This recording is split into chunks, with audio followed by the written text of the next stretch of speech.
Hello friends, നമുക്ക് പഴം കൊണ്ടുള്ള കൊഴുക്കട്ട ഉണ്ട്. 1 കപ്പ് വെള്ളം ഒഴിച്ചിട്ടുണ്ട്. അതിലേക്ക് നമ്മൾ 5 അച്ച് ശർക്കര ഇട്ടിട്ടുണ്ട്. നമുക്കിത് ഉരുക്കി അരച്ചെടുക്കാം. ശർക്കര അരിച്ചൊഴിച്ചിട്ടുണ്ട്. ഇനി അതിലേക്ക് നമുക്ക് 2 കപ്പ് നാളികേരം ചെറുകിയിട്ട് കൊടുക്കും. ഇതിൻ്റെ വെള്ളം വറ്റി വരണം. വെള്ളം നമ്മൾ വറ്റിയിട്ടുണ്ട്.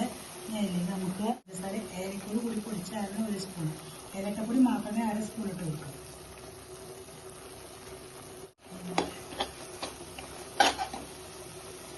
ഇനി അതിലേക്ക് ഒരു 1/4 സ്പൂണ് ചെറിയ ജീരകം പൊടിച്ചിട്ട് കൊടുക്കുക. 1/4 സ്പൂണ് ചുക്ക് പൊടിച്ചു ഇട്ട് കൊടുക്കുക. വെളിച്ചെണ്ണ ഒരു അല്പം നെയ്യ് ഒഴിച്ചോളൂ. ഒരു 1/4 ടീസ്പൂൺ കേട്ടോ. നന്നായിട്ട് മിക്സ് ചെയ്യുക. നമ്മുടെ കൊഴുക്കട്ടയ്ക്കുള്ള ഫില്ലിങ് റെഡി ആയിട്ടുണ്ട്. 3 പഴം പുഴുങ്ങിയെടുത്തിട്ടുണ്ട്. അതിൻ്റെ തൊണ്ട് നമുക്ക് കളയാം. ഒരുവിധം പഴുത്ത പഴം നോക്കി എടുക്കുക.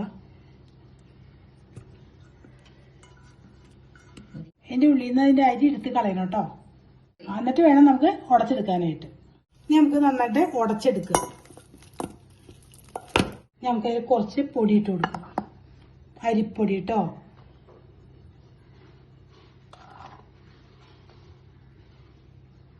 അല്ലെങ്കിൽ നമുക്ക് നല്ല ചൂടുവെള്ളം ഒഴിച്ചു കൊടുക്കാം. ഇത് ഞാൻ 1/2 സ്പൂൺ വെളിച്ചെണ്ണ ഉപ്പുകൂടി ചേർത്ത് തിളപ്പിച്ച വെള്ളമാണ് കേട്ടോ.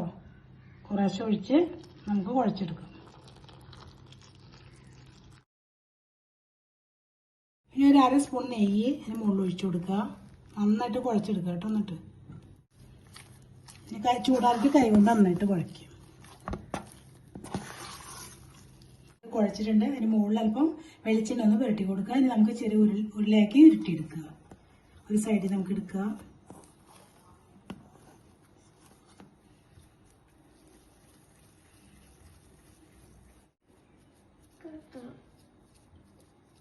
നമ്മൾ സാധാ കൊഴുക്കട്ട ഉണ്ടാക്കുന്ന പോലെ തന്നെ ഇതുപോലെ ആക്കുക. അതിൻ്റെ ഉള്ളിൽ ഫില്ല് ചെയ്യുക.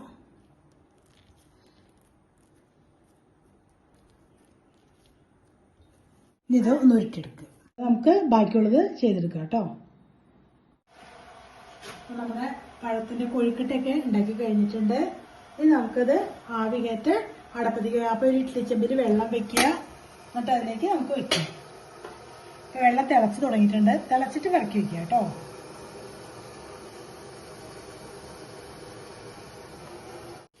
നമ്മൾ ആവിയേറ്റം വെച്ചിട്ടുണ്ട്. നമുക്ക് മൂടി ഒരു 10 മിനിറ്റ് ആവിയേറ്റെടുക്കുക.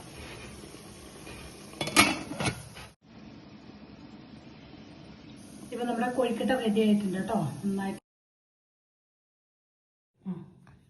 അപ്പൊ നമ്മുടെ പഴം കൊണ്ടുള്ള കൊഴുക്കട്ട റെഡിയായി കിട്ടിയിട്ടുണ്ട്.